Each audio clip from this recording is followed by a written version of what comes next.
Hello guys, bersama saya lagi dalam Alright Nampak Channel. Satu pendedahan dan pembongkaran yang mengejutkan ya daripada ahli parlimen Bukit Gantang. Sahabat-sahabat semua, antara punca utama kenapa ahli parlimen daripada Parti Bersatu ini memberikan sokongan kepada Perdana Menteri. Seperti yang kita tahu ya, kemarin satu lagi ahli parlimen Bersatu menyatakan sokongan kepada Perdana Menteri. Dan melalui satu pendedahan hari ini, sahabat semua, ahli parlimen Bukit Gantang ini juga memberitahu katanya ada formula 8 tambah 3. Maksudnya ada 8 plus 3 lagi yang akan memberikan pengumuman dalam masa terdekat ini untuk memberikan sokongan sekali lagi kepada Kerajaan Perpaduan Malaysia Madani.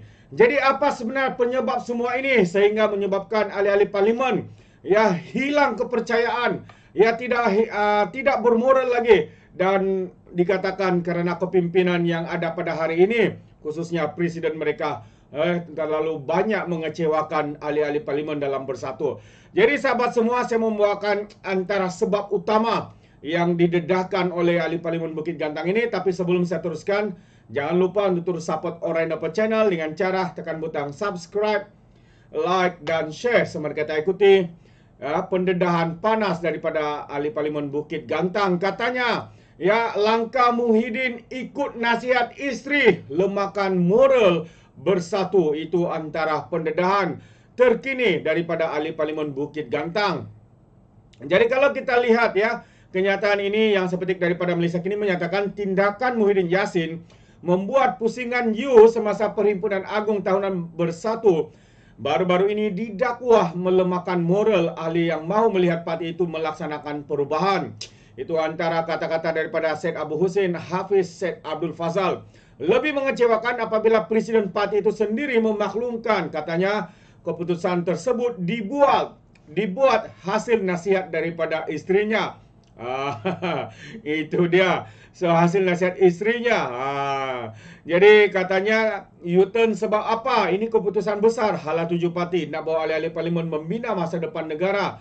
Tapi seorang presiden boleh membuat U-turn dengan mudah, katanya, sebelum memecah petikan kata-kata Muhyiddin semasa perhimpunan tersebut pada November lalu.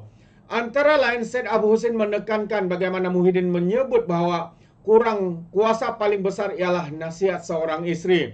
Pun begitu, Syed Abu Hussein berkata dia tidak menyalahkan isteri Muhyiddin. Saya tak salahkan isteri dia, katanya, tapi dengan keputusan sebagai pemimpin sebuah parti yang berhadapan dengan segala macam cabaran, ini keputusan paling penting. Ada berlaku demoralisme, katanya, dari kalangan sebagian pemimpin mereka. Tak tahu ke mana hala tuju sebenar parti itu, katanya dalam satu sidang media sebentar tadi. Jadi untuk rekod pada 25 November tahun lalu, semasa Bersatu mengadakan Perhimpunan Agung tahunannya, Muhyiddin mengumumkan untuk tidak lagi mempertahankan jawatan presiden. Bagaimanapun ahli parlimen pagi itu kemudian menukar fikiran sehari kemudian, dan semasa mengumumkan pendirian untuk terus mempertahankan jawatan presiden. Kemudian berkata sebenarnya kuasa yang paling besar yang saya tak nak sebut di sini bukanlah Perhimpunan Agung tahunan. Kuasa besar dibuat adalah tidak lain adalah isteri saya, katanya. Isteri saya hadir di Perhimpunan Bersatu sejak beberapa hari lalu dan dia duduk di sampai akhir. Hari ini pun sama, dia ada mesej saya, katanya. Apa isteri saya kata? Stay another term, kekal atau satu penggal lagi. They need you. Mereka perlukan awak, mereka ikhlas. Yang mereka rujuk panggilan merujuk kepada Muhyiddin. Itu dia kuasa isteri, sahabat-sahabat semua. Kalau menjadi Perdana Menteri sekali lagi dan isteri menjadi penasihat, habislah sahabat-sahabat semua. Itu antara pendedahan yang dibuat oleh ahli parlimen Bukit Gantang ini, sahabat-sahabat semua. Memang padas, memang padu. Jadi apa yang berlaku ini sebenarnya kita lihat bagaimana satu demi satu setakat ini ada 6 ahli parlimen Bersatu telah pun memberikan sokongan kepada Perdana Menteri, dan dikatakan 8 tambah 3, maksudnya ada 11 lagi bakal menyusul. Tidak tahu bila, tapi akan berlaku pada bila-bila masa sahaja. Selain itu, satu perkembangan lagi adalah berkaitan dengan Tun Dr. Mahathir yang semakin meroyan, yang semakin tidak senang duduk, yang membuat kenyataan-kenyataan berbau hasutan, menghina dan mengkhianat.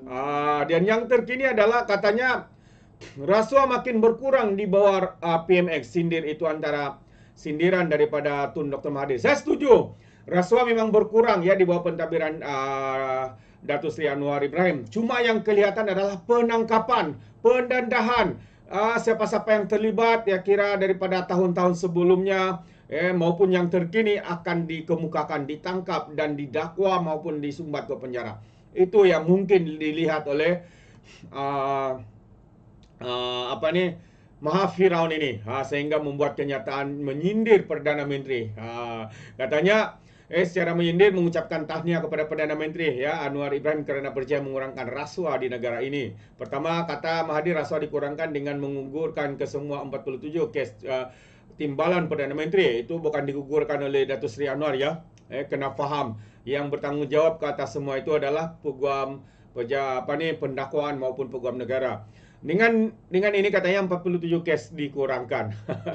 Jadi rasuah dikurang kalau masa-masa dia tu kes-kes rasuah memang tidak nampak ya, bukan saya 47 langsung tidak nampak. Kerana apa? Tiada penyiasatan, semua ditutup. Rasuah dikurang lagi apabila Strategic Declaration Datuk Abdul Murad Khalid bahawa Anwar terlibat dengan rasuah sebanyak 3 bilion tidak diteruskan tindakan no further action. Ini satu lagi, sekali lagi beliau mengulang, sedangkan sekali lagi perkara ini sudah pun disahkan. Ya, siasatan telah dijalankan semasa era pentadbirannya sendiri. Adakah beliau ini sudah nyanyuk atau pura-pura lupa atau pura-pura tidak tahu, sahabat-sahabat semua? Sekali lagi membuat tuduhan katanya dengan RM3 bilion diselamatkan katanya dalam satu hantaran di laman X. Dan sebenarnya keputusan 7-6 siasatan dilakukan, tapi akhirnya siasatan itu tidak menemui sebarang salah laku ataupun rasuah kepada Datuk Seri Anwar Ibrahim. Dan keputusan itu tidak dibocorkan oleh pentadbiran ketika itu Perdana Menterinya Tun Mahathir Mohamad, sahabat-sahabat semua. Jadi kertas Pandora ialah dokumen yang mendedahkan konsorsium wartawan penyiasatan antarabangsa berhubung pemilikan dana antarabangsa yang disimpan di syarikat luar pesisir. Mereka yang disiasatkan ini adalah rakan rapat Mahathir yang juga bekas Menteri Kewangan Daim Zainuddin. Isteri Daim didakwa di mahkamah atas tuduhan gagal mematuhi notis SPRM untuk mengisytiharkan data. SPRM juga telah menyerahkan perintah notis kepada anak sulungnya Mahathir iaitu Mirzan untuk mengisytiharkan harta dalam tempoh 30 hari. Mungkin kerana itulah ya sekarang ini Tun M terjentik betul hatinya ya. Dia rasa takut ya mau mempertahankan kroni-kroninya, anak-anaknya, kerana kita tahu kalau ia terbukti atau diketahui atau terjumpa mana-mana bukti yang membabitkan Tun Dr. Mahathir, maka beliaulah juga akan turut diheret ya di dalam penyiasatan ini. Mungkin sahabat semua beliau takut dengan perkara itu. Dalam pada itu Mahathir turut membangkitkan tuduhan bahawa Anwar memiliki aset RM3 bilion ringgit seperti didedahkan oleh bekas penolong Kabinet Bank Negara Abdul Murad Khalid kira-kira 24 tahun lalu. Sebenarnya Mahathir berkata, kerajaan hanya menyiasat mereka yang menggelar tun dan ahli keluarga mereka. Sekali lagi, beliau membuat spin, pemusingan hebat ya. Siasatan sudah ada, cuma dia sendiri pura-pura tidak tahu. Jadi, dalam pada itu Mahathir berkata beberapa wakil rakyat pembangkang yang mengisyaratkan sokongan kepada Anwar untuk mendapatkan peruntukan kerjaan juga dianggap sebagai rasuah. Ini sudah disahkan juga, telah dicek oleh pihak SPRM. Tuduhan sembrono yang dianggap sebagai rasuah oleh Mahathir ini adalah tidak berfakta sama sekali. Semua itu sudah pun disahkan ya oleh SPRM bahawa tiada unsur rasuah yang terlibat. Pada masa tahun lalu, Menteri Jabatan Perdana Menteri Wan Junaidi Tuanku Jaafar berkata isu membabitkan Ketua Pesuruhjaya SPN telah selesai selepas azam disiasat beberapa badan dan jawatan kuasa. Katanya antara pihak yang sudah menjalankan siasatan terhadap azam termasuklah Suruhanjaya Security CS, SC dan Lembaga Penasihat Pencegahan Rasuah, Jawatan Kuasa Mencegah Rasuah Parlimen dan Jawatan Kuasa Aduan. Kita boleh nampak sahabat semua bagaimana keterdesakan Tun Dr. Mahathir ya sanggup memusingkan ataupun mengitar semula ya kisah-kisah semasa pentadbiran beliau. Sedangkan hakikatnya isu itu sudah disiasat dan tidak menemukan apa-apa rasuah melibatkan Datuk Seri Anwar Ibrahim. Tapi beliau masih menggunakan isu itu supaya, dan juga mungkin beliau berharap rakyat di luar sana boleh diperbodohkan seperti mana sebelum ini, ya, di mana tiada internet, ya, tiada Twitter, tiada X, tiada Facebook, tiada TikTok, ya, maka sukarlah orang untuk mengetahui. Tapi hari ini segala maklumat kebenaran kita boleh dapati, kita boleh cari infonya di hujung jari saja. Jadi sahabat semua, jangan mudah terpedaya, ya, dengan apa yang dikatakan oleh Mahathir Mahafiraun ini, ya. Kita boleh nampak mungkin dalam 1000 perkataan yang dikeluarkan mungkin hanya satu yang benar, ya, sahabat-sahabat semua. Itu pandangan saya. Dan saya juga tidak sangat setuju saya juga tidak percaya kepada individu ini, karena sangat bijaksana untuk memutar alam, untuk mengeliru, memperbodohkan. Mungkin itu yang dia mau coba lakukan, tapi hari ini kita sudah ada begitu banyak informasi yang kita boleh lihat di mana-mana. Jadi terima kasih sahabat semua, sampai di sini saja. Izinkan saya untuk mengundurkan diri. Tapi sekiranya Anda mau berikan sebarang komen, pandangan, Anda boleh berikan di dalam ruangan komen. Jadi terima kasih, izinkan saya untuk mengundurkan diri.